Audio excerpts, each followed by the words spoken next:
ప్రముఖ సినీ నటి శ్రీమతి సంగీత గారి ప్రారంభించారు. ఐవీఎఫ్ చికిత్సలో 25% భారీ discount, free doctor consultation, free ultrasound scan. 49 అంటే సంతానం, 49 అంటే సంతోషం. ఆ అమ్మాయికి చాలా మందితో ఎఫర్స్ ఉన్నాయి.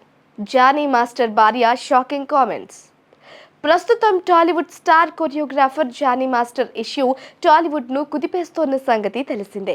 జానీ మాస్టర్ తనని లైంగికంగా వేధిస్తున్నాడు అంటూ ఓ మహిళ పోలీసులకు ఫిర్యాదు చేయగా నిన్న గురువారం ఆయన్ని గోవాలో అరెస్ట్ చేశారు. ఇవాళ ఉదయం తెల్లవారుజామున జానీ మాస్టర్ను పోలీసులు హైదరాబాద్కు తీసుకురాగా ఆయన్ని నార్సింగి డీసీపీ ఆఫీసులో రహస్యంగా విచారిస్తున్నట్లు సమాచారం. ఇవాళ విచారణ అనంతరం ఆయనను ఉప్పరపల్లి కోర్టులో హాజరుపరిచే అవకాశం ఉంది. కాగా నిన్న జానీ మాస్టర్ భార్య ఆయేషా అలియాస్ సుమలతను కూడా పోలీసులు స్టేషన్ కు తీసుకొచ్చారు.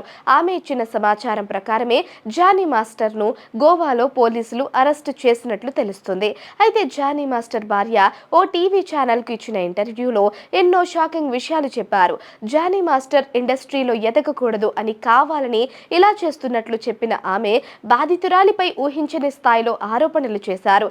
అసలు ఆ అమ్మాయికి టాలెంట్ ఉందని ఉద్దేశంతోనే ఆమెకు అసిస్టెంట్ కొరియోగ్రఫీ అవకాశం ఇచ్చినట్లు చెప్పారు.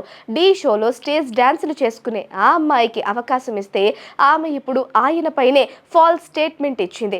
జానీ మాస్టర్ చుట్టూ కావాలని వివాదాలు సృష్టిస్తున్నారని, కొన్ని రోజుల క్రితం జానీ మాస్టర్ రేవు పార్టీలో పాల్గొన్నారని ఆరోపణలు చేశారని, ఆ వివాదం మరువక ముందే ఇతర ఆరోపణలు చేస్తున్నారని జానీ మాస్టర్ భార్య తెలిపారు.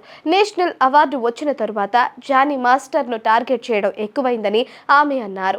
ఆ అమ్మాయి మాస్టర్ దగ్గర వర్క్ చేసిందని, ఆ అమ్మాయికి టాప్ పొజిషన్ లో ఉండాలనే కోరిక ఉందని జానీ భార్య పేర్కొన్నారు. స్టార్ హీరోల ముందు నిలబడే స్థాయికి ఆమెకు ఛాన్స్ దక్కడంతో ఆమె మాస్టర్ ను టార్గెట్ చేసిందని ఆయేషా అన్నారు. ఒక మనిషిని చూస్తే వాళ్ళ ఆలోచన ఎలా ఉంటుందో అర్థమవుతుందని జానీ భార్య పేర్కొన్నారు. జానీ మాస్టర్ లేడీస్ అంటే ఎంతో రెస్పెక్ట్ ఇస్తారని, కానీ ఆ అమ్మాయి చిన్న చిన్న డ్రెస్సులు ధరించడానికి ప్రాధాన్యత ఇచ్చేదని ఆయేషా వెల్లడించారు. ఆ అమ్మాయికి తల్లి నుంచి కూడా టార్చర్ ఉండేదని ఆయేషా పేర్కొన్నారు. తన సమస్యల గురించి ఆమె జానీ మాస్టర్ తో చెప్పేదని జానీ భార్య తెలిపారు. ఆ అమ్మాయి చిన్న సమస్యకు సైతం ఏడుస్తుందని చెప్పుకొచ్చారు. ఆమె చేసిన ఆరోపణలకు ప్రూఫ్స్ ఏంటని, ఆ అమ్మాయికి ఎఫ్ఐఆర్స్ లేవని గ్యారంటీ ఏంటని ఆయేషా అన్నారు. ఆ అమ్మాయికి కొంతమంది కొరియోగ్రాఫర్స్ భార్యలు వార్నింగ్ ఇచ్చారని వెల్లడించారు. సాక్ష్యాలు ఉంటే చూపించాలని ఆయేషా పేర్కొన్నారు. ఆయేషా చేసిన సంచలన వ్యాఖ్యలు ప్రస్తుతం సోషల్ మీడియాలో హాట్ టాపిక్ అవుతున్నాయి.